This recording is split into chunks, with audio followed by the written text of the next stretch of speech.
हजरत अबू बकर सिद्दीक ने वहाँ कहा कि मुझे दफन करो, किस हक से? हजरत उमर बिन खत्ताब वहाँ दफन हुए, उनके बाप की विरासत थी, किस हक से? कि अल्लाह करीम ने फरमाया वकरना फी बुयूतिकुन्ना, अपने घरों में ठहरी रहो, अपने घरों में।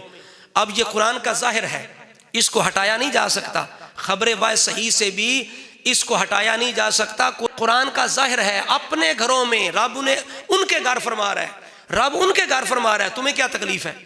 रब कहता है अपने घरों में। क्या रब ये नहीं फरमा सकता था वकरना फी बुयूतिर रसूल, वकरना फी बैतिर रसूल, रसूल के घर में ठहरी रहो, रसूल के घरों में ठहरी रहो? नहीं, वकरना फी बुयूतिकुन्ना, अपने घरों में। ये कुरान का ज़ाहिर है बेटा, इसको तुम जहर से हटा नहीं सकते, खबर वाय सही से भी हटा नहीं सकते। हाँ, ये हकीकी माना छोड़ के मजाजी माना नहीं ले सकते।